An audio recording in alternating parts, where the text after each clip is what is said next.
And this is Ziggy. And today we are going to read The Berenstein Bears and the Messy Room. Has your room ever gotten messy? Mine does.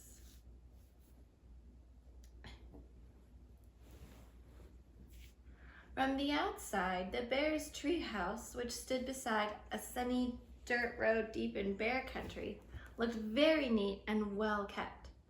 The flower beds sparkled with red, yellow, and blue tulips. The woodwork was freshly painted and in good repair.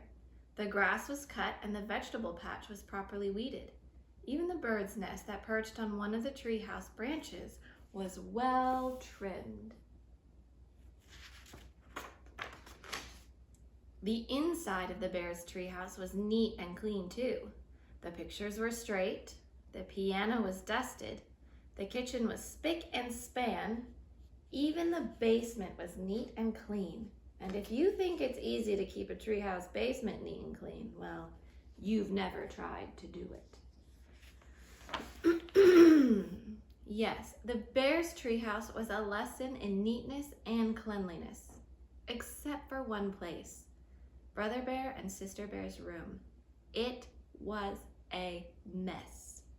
A dust-catching, wall-to-wall, helter-skelter mess. A half-done jigsaw puzzle gathered dust in one corner of the room. A group of brothers' dinosaur models collected cobwebs in another.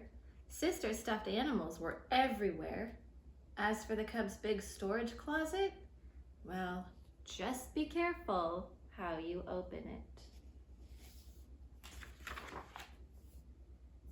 It wasn't that brother and sister were naturally messy. They tried to keep their room straight. They made their beds most of the time, and they swept and picked up once in a while.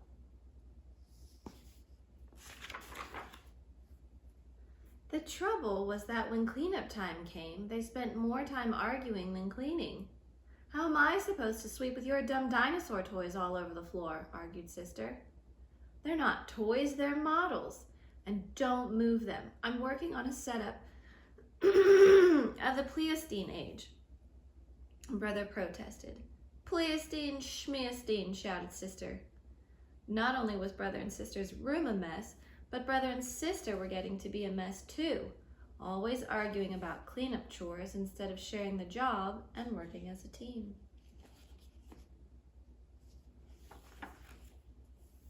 What usually happened was that while the cubs argued about whose turn it was to do what, Mama took the broom and did the sweeping herself. And she often did the picking up too. That was the worst part, the picking up. Well, the mess just seemed to build up and build up until one day, maybe it was because Mama's back was a little stiff, or maybe it was stepping on Brother's airplane cement, or maybe she was just fed up with that messy room. But whatever it was, Mama Bear lost her temper. She stormed into the cub's room with a giant box. The first thing we have to do is get rid of all this junk, she said. Junk? Said Brother and Sister, watching in horror as Mama began to throw things into the box.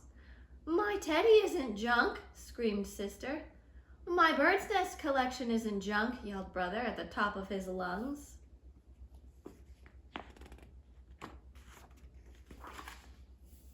The screaming and yelling got so loud that it reached Papa, who was in his workshop putting the finishing touches on a batch of chairs that had been ordered by one of his customers. He couldn't imagine what was wrong. He hurried up the stairs and looked into the messy, noisy room. It didn't take a deep thinker to figure out what was going on. Quiet! Papa got Mama's and the cubs' attention and called a family meeting right then and there. Now, the mess has really built up in this room, he said, In fact, it's the worst case of messy buildup I've ever seen. And it isn't fair, he continued. It isn't fair to your mama and me because we have a lot of other things to take care of, and it isn't fair to you because you really can't have fun or relax in a room that's such a terrible mess.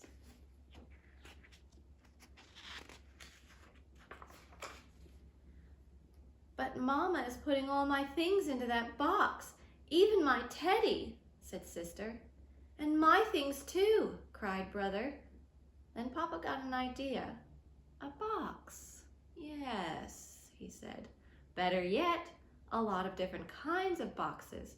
A big toy box for your large toys. I can make one for you in my shop, and some smaller boxes for your collections and models. And how about one of those boards with holes and pegs to hang things on? Asked Sister. A pegboard, said Papa. Great idea. All this room needs is a little organization. A little organization and a few rules, added Mama. Rules about more sweeping and less arguing and not leaving things to gather dust and cobwebs. Mama's still a little bit upset. Papa set to work making a fine big toy box and a large pegboard. While the cubs and Mama sorted out toys, books, games, and puzzles and put them into boxes that fit neatly into the closet. Every box was clearly labeled. Some of the cubs' things did end up in Mama's big throwaway box. Not Sister's teddy, of course, but some of Brother's bird's nests, the crumbling, falling apart ones. It was a very big job cleaning up all that messy buildup, but after a lot of straightening up and putting away, the job was finally finished. Wow, said Brother, that was quite a job. But it was worth it. It looks like a whole new room, said Sister. The cubs were right. And Papa had been right too. It was so much more enjoyable to live in a neat, clean, well-organized room, and so much more relaxing. It wasn't as exciting to open the big storage closet now, but it was much more practical and a lot more fun. Thank you for listening, and I hope you enjoyed that, and I hope it inspires you to keep your room clean. Have a wonderful day, and I pray that God blesses you in whatever you're doing today.